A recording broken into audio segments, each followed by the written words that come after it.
तो देखेंगे कौन समरूपता है।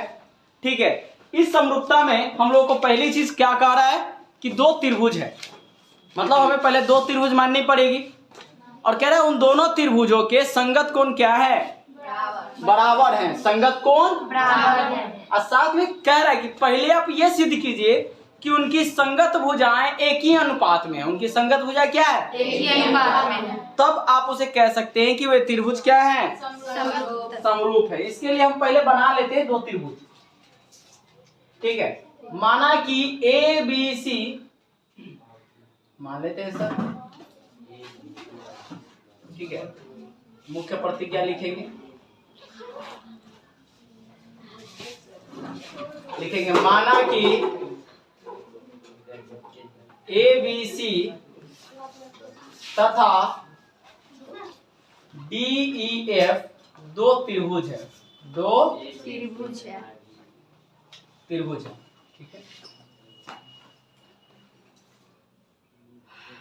डी ई एफ जिसमें क्रमशः कोण ए बराबर डी, कोण बी बराबर कोण ई तथा कोण सी बराबर कोण एफ है। क्या कहा था उसने, संगत कोण बराबर है। संगत कोण मतलब जो कोण यहां से लेंगे वही कोण अगले वाले में होना चाहिए। ये बराबर है, बी बराबर ई बराबर है और सी बराबर एफ बराबर। क्लियर है। अब हम क्या कर लेते हैं, हमें सिद्ध क्या करना है, सिद्ध करना है कि त्रिभुज ए बी सी समरूप त्रिभुज डी ई एफ होगा, डी ई एफ होगा। लेकिन कब होगा, अगर उनकी संगत भुजाएं एक ही अनुपात में हो। संगत भुजाएं मतलब यहां तक पहुंचने के लिए पहले हमको ये दिखाना पड़ेगा संगत भुजाएं मतलब ए बी बटा D E is equal to A C बटा D F is equal to B C बटा ई एफ हमको दिखाना पड़ेगा। जब ऐसा हम कर पाएंगे तो ही हम कह सकते हैं कि ये त्रिभुज क्या है, समरूप है। नहीं तो मतलब पहले ये हमको लाना पड़ेगा। ठीक है, तो चलिए इसके लिए हम पहले रचना कर लेते हैं। क्या करते हैं, रचना क्या करते हैं, लिखते हैं ए बी बराबर डीपी तथा AC बराबर DQ खींचा। अब इसका मतलब क्या है सर, आप देख रहे हो कि AB के बराबर DP, इसका मतलब इस पर हम लोग खींच लिए, AC के बराबर क्या खींच लिए, यहां पे खींच लिए। क्यों, क्लियर। चलो ये हमने खींच लिया। साथ ही P को Q से मिलाया, P को Q से मिलाया, P को Q से मिला लिया। कोई दिक्कत, अरे किसी को कोई दिक्कत हुआ, चलिए हाँ P क्या यहाँ पे है, DP नहीं दिख रहा है। ठीक है, यहां से क्या है, DP खींच लिए और DQ खींच लिए, कोई दिक्कत। अब यहां पे देखेंगे, हाँ अब प्रमाण देते हैं सर, किस तरह के कैसे होगा। तो यहां पे देखेंगे अगर मैं त्रिभुज, और मैंने एक चीज और कहा था, क्या सर, P को Q से मिलाया, P को Q से मिलाया। ठीक है, जब मिला दिए तो एक त्रिभुज बन रहा है ना, आप देख रहे हो त्रिभुज ए बी सी और त्रिभुज डी पी क्यू में, आप यहां पे देखोगे कि सर ए बी बराबर हमारे पास डीपी है। कहां से सर, रचना से। कहां से लिखेंगे, रचना से। अब यहां से देखोगे कि हमारे पास एक चीज और है, AC बराबर क्या होगा, AC बराबर। एंड कोण ए बराबर, अब देखो कोण ए बराबर कोण डी, जो कि दिया हुआ है। कोण ए बराबर दिया है, ठीक है। इसलिए हम कह सकते हैं कि त्रिभुज ए बी सी सर्वांगसम त्रिभुज क्या होगा, डी पी क्यू हो गया। किससे बउआ, साइड एंगल साइड सर्वांग समता से। 9th में आप लोगों ने उम्मीद करता हूं कि पढ़े होंगे। क्लियर, यहां तक सबको समझ में आया? जिसको नहीं आया वो बोल देना, अभी ऐसा नहीं है बैठे रह जाना। नहीं है कहाँ पे,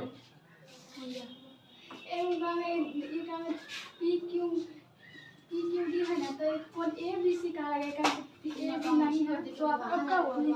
क्या कौन त्रिभुज में भैया, अच्छा त्रिभुज में कौन ए और बी नहीं है, है ना। हाँ वो पी और क्यू खींचा खींचे आपको, अच्छा पी और क्यू खींचे तो पी क्यू डी बन गया एक त्रिभुज।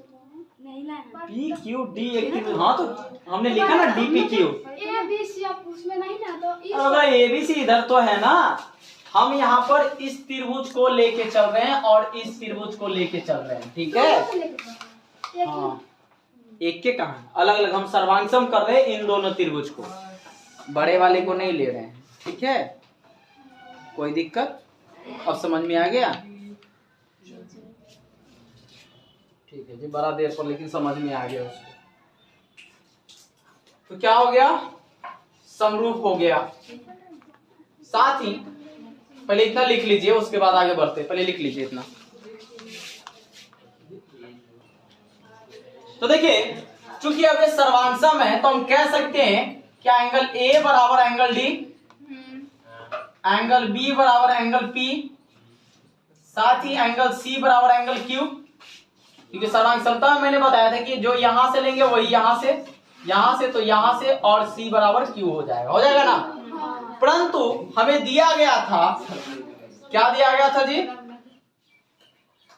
परंतु हमें क्या दिया गया था, कोण ए बराबर कोण डी, कोण बी बराबर कोण ई, तथा कोण सी बराबर कोण दिया गया था ना।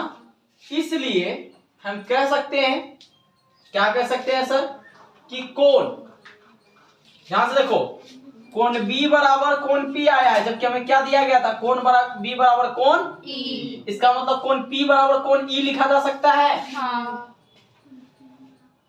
एंड देखो कोण C बराबर कोण Q आया है, जबकि हमें क्या दिया गया था, कोण C बराबर, इसका मतलब लिख सकते हैं ना, कोण C बराबर Q, मतलब कोण Q बराबर कोण C नहीं F लिख सकते हैं।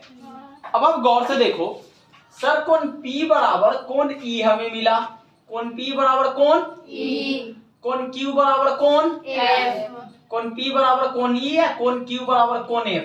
तो क्या ये संगत कोण है? संगत कोण अभिगृहित के विलोम से। हाँ ये आपका 9th में पढ़ना था, संगत कोण अभिगृहित के विलोम से।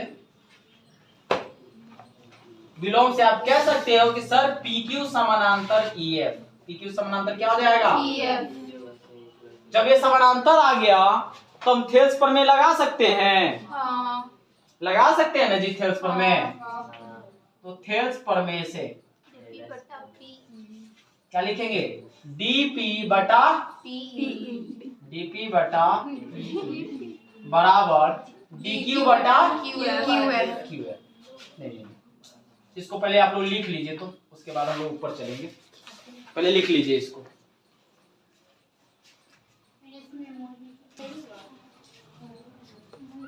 देखो बुआ, हमने क्या पाया कि सर PQ समानांतर EF है। PQ समानांतर क्या है, EF है। तो यहाँ का त्रिभुज मिटा गया, लिख लेते हैं ABC, ठीक है। तो देखते हैं त्रिभुज DEF में, त्रिभुज DEF में PQ समानांतर EF, तो लिख सकते हैं थेल्स प्रमेय से। पर में से क्या होगा, dp बटा de हो सकता है, dq बटा df।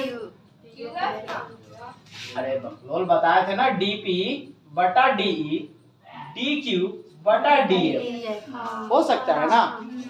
अब dp बराबर हम लोगों ने क्या माना था, ab। अरे भाई रचना था ना, dq बराबर ab, तो dp की जगह ab लिख सकते हैं, और dq की जगह ac लिख सकते हैं। भाई कहाँ से लाए हैं, आ गया। इसी तरह से क्या हुआ,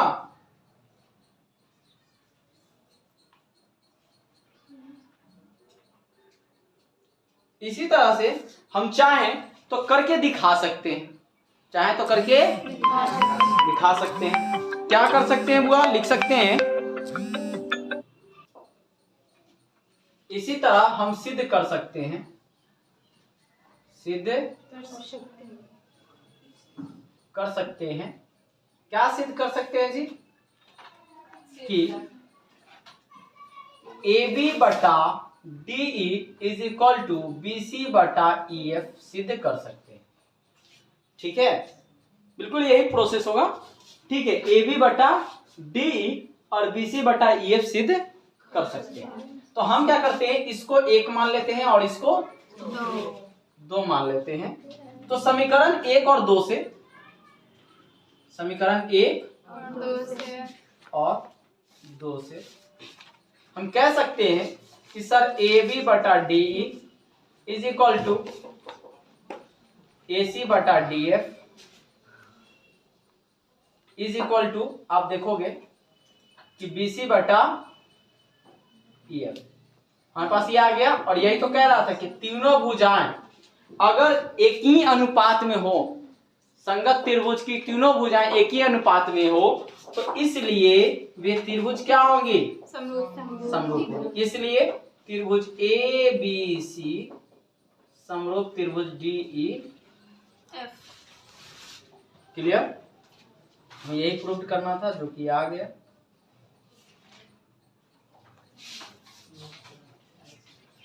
क्लियर है, किसी को कोई समझने में प्रॉब्लम नहीं ना, लिख लेंगे इसे।